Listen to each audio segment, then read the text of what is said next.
Good morning, student. I am Dr. Ganesh Gawande. मागील तासाला आपण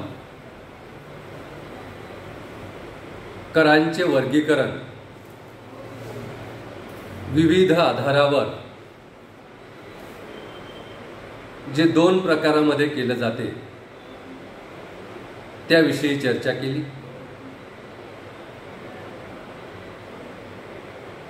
त्यामध्ये करांचं प्रत्यक्ष आणि अप्रत्यक्ष वर्गीकरण ज्या आधारावर केले जाते तो आधार म्हणजे कराघात व कर भार।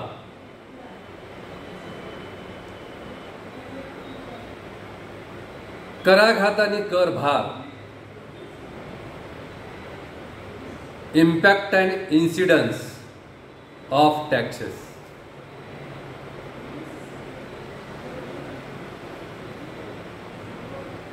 तर कराघात व कर भार लक्षात घेऊन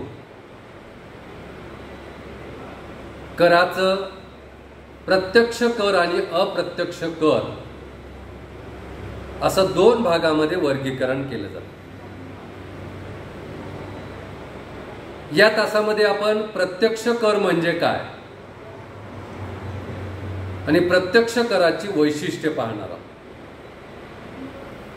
या तासामध्ये आपण काय पाहणार आहोत? प्रत्यक्ष कर म्हणजे काय, प्रत्यक्ष कराचा अर्थ, आणि दुसरी गोष्ट प्रत्यक्ष कराची वैशिष्ट्ये। ह्या दोन गोष्टी या तासामध्ये आपण अभ्यासणार आहोत। प्रत्यक्ष कराचा अर्थ आणि दुसरी गोष्ट प्रत्यक्ष कराची वैशिष्ट्ये।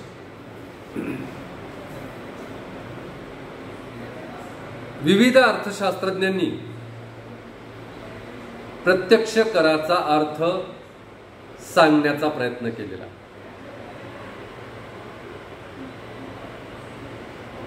तर त्या विविध अर्थशास्त्रज्ञांनी जे प्रत्यक्ष कराचा अर्थ सांगण्याचा प्रयत्न केलेला आहे तो अर्थ आपण लक्षात घेऊया। सुरुवातीला सर्वप्रथम आपण डॉक्टर डाल्टन यांनी प्रत्यक्ष कराचा जो अर्थ सांगितलेला आहे तो अर्थ पाहूया। डॉक्टर डाल्टन यांनी प्रत्यक्ष कराचा अर्थ सांगताना म्हटलेला आहे की प्रत्यक्ष कर असे असतात की जे इतरावर ढकलता येत नाही। प्रत्यक्ष कर हे कसे असतात? जे इतरावर ढकलता येत नाही। याचा अर्थ सरकारने एखाद्या व्यक्तीवर प्रत्यक्ष कर आकारल्यानंतर ते प्रत्यक्ष कर इतरावर ढकलता येत नाही। ज्याच्यावर ते कर आकारलेले आहेत त्याच व्यक्तीला ते कर भरावे लागतात। म्हणजे ज्या व्यक्तीवर ते कर आकारलेले आहेत प्रत्यक्ष कर त्याच व्यक्तीवर त्या कराचा आघात होतो आणि त्याच व्यक्तीवर त्या कराचा अंतिम बोजा पडतो। अशा प्रकारचे जे कर असतात त्या करांना प्रत्यक्ष कर असे डॉक्टर डाल्टन यांनी म्हटलेले आहे। थोडक्यात डॉक्टर डाल्टन यांच्या मते प्रत्यक्ष कर असे असतात की जे इतरावर ढकलता येत नाहीत त्यांना प्रत्यक्ष कर असे म्हणतात। आपण यापूर्वीच्या तासामध्ये कराघात म्हणजे काय आणि कर भार म्हणजे काय याचा अर्थ पाहिला तर प्रत्यक्ष कराची डॉक्टर डॉल्टन यांची व्याख्या लक्षात घेताना असं दिसून येते की प्रत्यक्ष कर म्हणजे असे कर ज्या कराचा आघात आणि कर भार हा एकाच व्यक्तीवर पडतो, कर भार दुसऱ्या व्यक्तीवर ढकलता येत नाही, अशा प्रकारचे जे कर असतात त्या करांना डॉक्टर डॉल्टन यांनी प्रत्यक्ष कर असं म्हटलेलं आहे. त्यानंतर आपण प्राध्यापक फिनले सिरास यांनी सांगितलेला कराचा अर्थ लक्षात घ्या. प्राध्यापक सिरास फिनले किंवा फिनले सिरास. फिनले सिरास यांच्या मते जे कर उत्पन्नावर व संपत्तीवर लावले जातात आणि थेट सरकारकडे भरले जातात त्यांना प्रत्यक्ष कर असे म्हणतात. पहा, प्राध्यापक फिनले सिरास यांनी जो प्रत्यक्ष कराचा अर्थ सांगितलेला आहे तो असा की जे कर उत्पन्नावर आणि संपत्तीवर लावले जातात आणि थेट सरकारकडे भरले जातात त्या करांना प्रत्यक्ष कर असे म्हणतात. फिनले सिरास यांनी सांगितलं की जे कर व्यक्तीच्या उत्पन्नावर आकारले जातात आणि व्यक्तीच्या संपत्तीवर आकारले जातात व असे कर डायरेक्ट सरकारने आकारल्यानंतर सरकारकडे भरले जातात त्वरित, अशा करांना प्रत्यक्ष कर असे म्हणतात. तर या प्रत्यक्ष कराची उदाहरणे प्राध्यापक फिनले सिरास यांनी देण्याचा प्रयत्न केला आहे.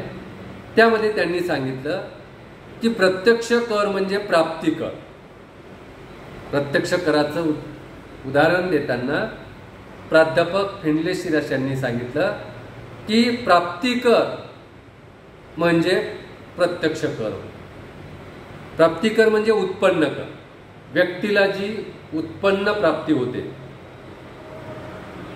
त्या प्राप्तीवर जे कर आकारले जातात त्याला प्राप्ती कर असे. प्राप्ती कर हे उत्पन्न कर होते. तसेच संपत्ती कर. प्राध्यापक फिनले सिरास यांनी प्रत्यक्ष कराचं दुसरं उदाहरण दिलेलं आहे ते म्हणजे संपत्ती कर. व्यक्तीकडे जी संपत्ती आहे त्या संपत्तीवर जे कर आकारले जातात त्या करांना प्रत्यक्ष कर असे. तसंच प्राध्यापक फिनले सिरास यांनी प्रत्यक्ष कराचं तिसरं उदाहरण दिलेलं आहे ते म्हणजे निगम कर, कॉर्पोरेट टॅक्स किंवा त्याला कंपनी कर असं सुद्धा म्हणतात. निगम कर किंवा कंपनी कर. जी कंपनी कायद्यानुसार अस्तित्वात आलेली आहे आणि एक व्यक्ती म्हणून ती काम करते, तिचं स्वतःचं असं बोधचिन्ह असतं, अशा कंपनीवर, अशा कंपनीच्या नफ्यावर जे कर आकारले जातात अशा करांना आपण निगम कर किंवा कंपनी कर असे म्हणतो. तर हे जे प्रत्यक्ष कराचा अर्थ प्राध्यापक फिनले सिरास यांनी सांगण्याचा प्रयत्न केला आणि त्यानंतर त्यांनी त्याची 3 उदाहरणं आपल्याला सांगितली. प्रत्यक्ष कराची 3 उदाहरणं ती म्हणजे प्राप्ती कर, संपत्ती कर आणि निगम कर किंवा कंपनी कर.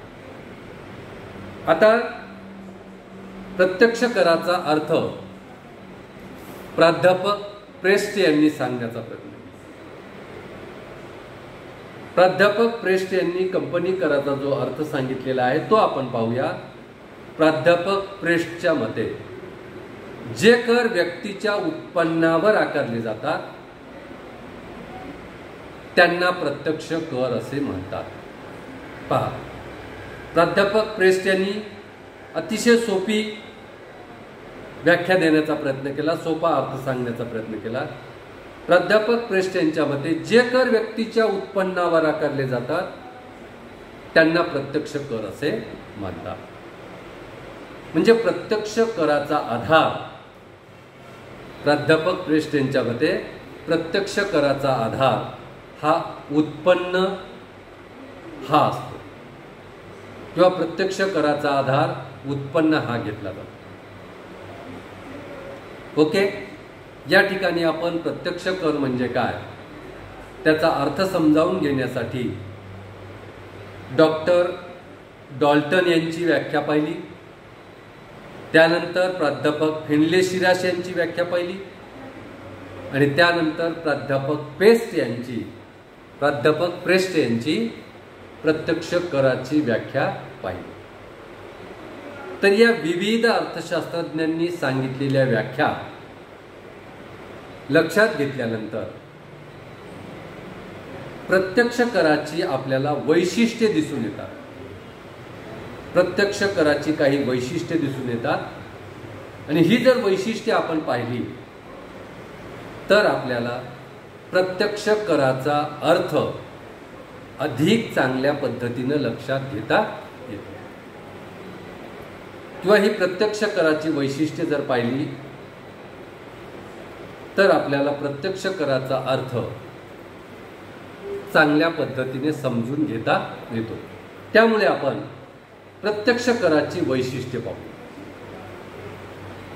डॉक्टर डॉल्टन यांची प्रत्यक्ष कराची व्याख्या, प्राध्यापक फिनले शिराश यांची प्रत्यक्ष कराची व्याख्या, आणि प्राध्यापक प्रेस्ट यांची प्रत्यक्ष कराची व्याख्या लक्षात घेतल्यानंतर प्रत्यक्ष कराची जी वैशिष्ट्य आपल्याला दिसून येतात त्यामध्ये पहिलं वैशिष्ट्य आपल्याला सांगता येते ते म्हणजे कराघात व करभार एकाच व्यक्तीवर पडतो.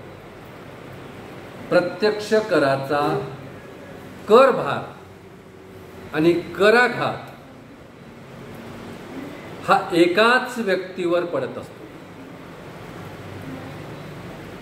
म्हणजे कर आकारल्यावर ताबडतोब कर आकारल्यानंतर त्या कराचा जो आघात होतो तो ज्या व्यक्तीवर तो कर आकारलेला आहे त्याच व्यक्तीवर त्या कराचा आघात, आणि त्याच्यानंतर त्या कराचा अंतिम बोजा सुद्धा ज्या व्यक्तीवर कायद्यानुसार सरकारने तो कर आकारलेला आहे त्याच व्यक्तीवर त्या कराचा बोजा सुद्धा पडत असतो. अशा करांना प्रत्यक्ष कर असे म्हणतात.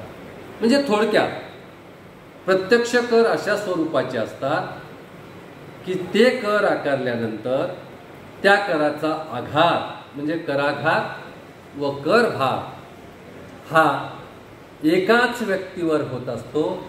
त्या करांना प्रत्यक्ष कर असे म्हणतात. त्यानंतर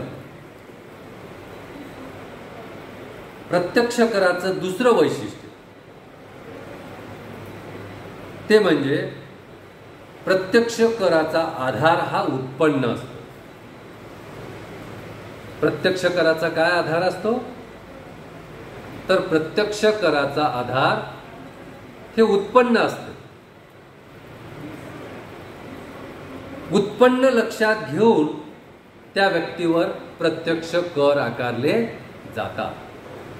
म्हणून प्रत्यक्ष कराचा आधार जो असतो तो त्या ठिकाणी उत्पन्न असतो. आणि त्यानंतर प्रत्यक्ष कराचं वरील व्याख्यांवरून तिसरं जे वैशिष्ट्य लक्षात येते ते म्हणजे हे कर चुकविता येत नाही.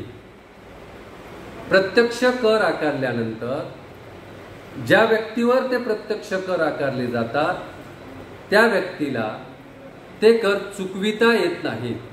कर चुकवेगिरीपणा करता येत नाही. प्रत्यक्ष करामध्ये कर चुकवेगिरीला आळा बसतो. त्याचं कारण आहे की प्रत्यक्ष कर हे चुकविता येत नाही. कारण प्रत्यक्ष कराचा आधार हा उत्पन्न असतो. आणि प्रत्यक्ष कर ज्या व्यक्तीवर कायद्यानुसार आकारलेले असतात त्या व्यक्तीला त्या कराचा आघात सहन करावा लागतो आणि त्या कराचा अंतिम बोजा सुद्धा त्याच व्यक्तीला सहन करावा लागतो. म्हणून प्रत्यक्ष कर हे चुकविता येत नाही. अशा प्रकारे आपण या तासामध्ये प्रत्यक्ष कर म्हणजे काय त्याच्या 3 व्याख्या पाहिल्या आणि या प्रत्यक्ष कराची 3 वैशिष्ट्ये पाहिली.